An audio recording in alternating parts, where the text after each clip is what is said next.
Welcome to Mortgage Move Mondays. I am your loan officer, Natasha Robinson, MLS 332074.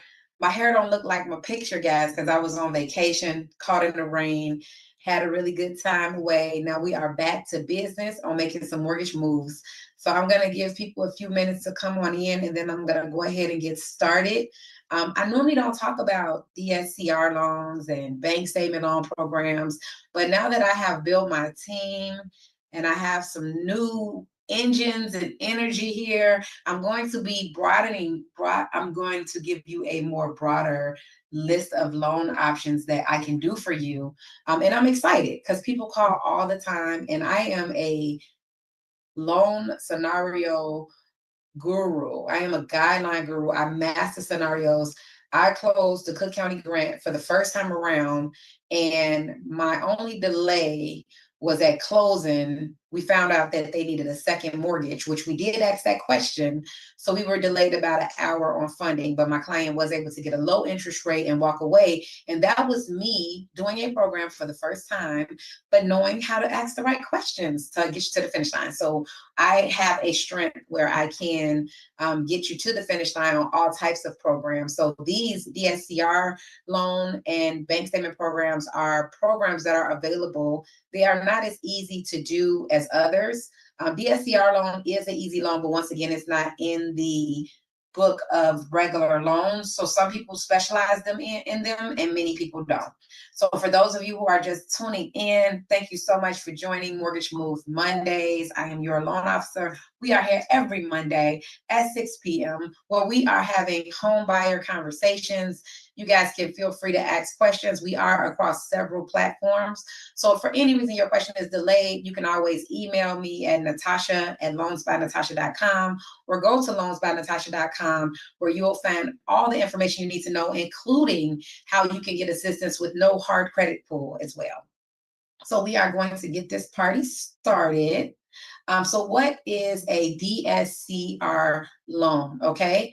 The DSCR loan is a loan for real estate investors, right? And it's based on the property's primary cash flow. What that means is that if you don't have a job, you own a business, you are not reporting the money that you should to the IRS because you don't want to pay taxes or whatever your reason may be, but you really make the money, right? So you're purchasing a property and the property is bringing in income. You have the money to put down and you have the credit score to move forward. Then you can move forward with a DSCR loan, okay? Once again, we're not looking at your personal income. We are looking at the property's income, which is the rental income you're going to receive from that property. And we are going to be able to utilize that to qualify you for the property, right? And this is commonly used for rental income producing properties. And DSCR is debt service credit ratio, right? So it has to meet a certain ratio for you to qualify. The loan qualification basics on this program is it's based on the rental income. So if I am purchasing a property for whatever the price is and the rental income coming in is $1,000, and I'm going to use small numbers just to get us to where we're going. So if the rent is $1,000 and I take 75% of that, right? If that mortgage is $750, then my rent versus my debt is going to be equal. That is what they want. And sometimes they will go higher on those ratios as well. You don't need any tax returns. You don't need any W-2s, right? This is straight rental income, credit, and assets. Credit score is 660 to 680 plus. But of course, the higher the credit score, the better your interest rate, right? And your down payment is going to be 20 to 25%. Yes, I have seen some DSCR loans go as low as 10% down. So we do have some options for you, but just so you know, the more you put down on the property, the less risk it is. The less risk, the lower the interest rate. Risk, right, has higher interest. The lower the risk, the lower the interest rate. So keep that in mind as well. And these loans are going to be a 30-year fixed. We do interest-only loans. You can also do 15-year fixed and 20-year amortization loans as well in these programs. But keep in mind, you don't pay the IRS. Say, for instance, you would have owed the IRS $70,000 this year, right? And you wrote off everything so you didn't have to pay them. Then you go buy a property for $200,000. You may put 50%, $50,000 down to purchase the property, but you have that in equity, and then you're able to get into the property, and we are not looking at any of your income documents.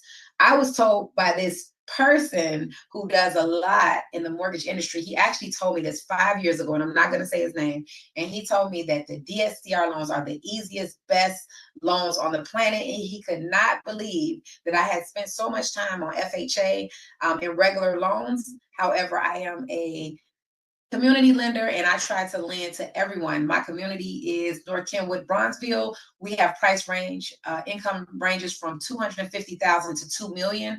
So my job and my heart is helping individuals, those even that make a lot of money, make good financial decisions. So I do often get stuck into those loans of owner occupied, 5% down. But this, my friends and family, is something that you can actually utilize to help you get to the finish line and own a piece of property. And if you guys weren't on the last Zoom, you get 0% interest on rent. So if you pay rent for 30 years, you will pay rent for 30 more years and 30 more years after that, and you will have no gain. However, if you make your mortgage payment every month for 30 years and you are on a 30-year mortgage, that property will be free and clear within those 30 years. So keep that in mind, because the ultimate reason for owning is not just for generational wealth, but most important is for retirement, ladies and gentlemen. And we here today are not going to stop talking about retirement. Because it is very important, especially if when you get my age and you start doing some checks and balances and see you might be a little short. That might be a lot of you guys listening. It's a lot of us out here that's a little short, unable to retire, still have to go to work, right? So we're going to put some things in place for one, so we can catch up. And for two, for those of us that are younger, they can start sooner, so they won't have to be 45, 46, 47 making first starts. So we're here to help everyone catch up. And we're here for those that are at a young age to just plan accordingly, so that way you'll be ahead of the game when it's your time. Eligible types of property, we can do these loans on 1, 2, 3, and 4 unit properties. We can do condos, we can do townhomes. And guess what? On the mortgage side, I don't like to talk about this that much, but we can also do this on short-term rentals, right? And there are some instances where we can do 5 unit, a 6 unit, an 8 unit DSCR loan. So come on through, y'all. It's a lot of opportunities here. You just might not have known about them, and we're here to tell you about them today. Required documents. Drum roll, drum roll, drum roll. What do I need for you to qualify for a DSCR loan? I'm going to need the lease agreement, or we're going to go off the market rent, right, for the property that you're purchasing. We're going to need an appraisal. It's going to include the rent schedule. Why? Because that is the income for your file. What is a rent schedule? The appraiser will tell me what the market rent is on this particular property, as well as what the actual rent. So say, for instance, my market rent is $2,000. And my actual rent, meaning I'm getting $1,500. So I'm taking less than the market. So now my underwriter can see, hey, they're getting $1,500, but they can get $2,000. Now, most underwriters are going to go off actual rent because that's actually what you're going to be getting. But the market rent helps you know if you should increase your rent, if you should get a new tenant, and where you should proceed, right? Now, say, for instance, actual rent is $1,500. Actual rent is $2,000 and market rent is $1,500. Then unfortunately, they're most likely going to go off of that market rent. So in some situations, people do tend to rent their places a little higher. My neighbor, I think he's renting 2 units for over $11,000. It's a beautiful building. I don't know if that's the market, but that is what the tenant was desired to pay. So in an underwriting situation, the bank will notice that they are getting the higher rent, and congratulations, that's great. But if that tenant was to move out and he had to get market rent, that is what the underwriter is going to go off, because that underwriter is in a 30-year relationship with you, and they want to make sure that they're making a decision that's going to be consistent for 30 years, okay? You're going to have to get property insurance on the property. You're going to have to show your personal ID, and I'm going to have to pull your credit. So we start with a soft credit pool, but eventually we will do a hard credit pool, because guess what? Sometimes the things that are on your credit on a soft pool, on a hard, sometimes we get a little more information. And just so you guys know, credit is meant to be pooled. And mortgage credit does not affect you the way that consumer credit will. And I always tell my clients, if you go to the mall and you apply for 5 department store cards, it is likely you will get 5 cards, right?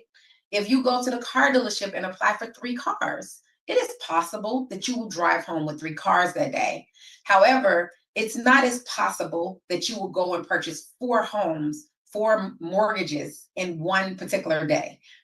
Some people have tried it, and some people have even been successful in the past, but it's just not as likely. So I say that to say that your mortgage credit score is not affected as your consumer credit, because it is not likely that you will go and purchase 5 homes in one day. So the reason why when you have your credit score pulled, and I know this is a whole nother class, but the reason why sometimes it drops when you go crazy with inquiries for consumer credit is because they're trying to drop it to see what is about to happen from all these inquiries. So they drop it and then they bring it back up once they give it enough time for new things to hit. So that's an entire different mortgage move Monday class, but just thought I threw that in there. It was credit. The word credit was calling me at the moment.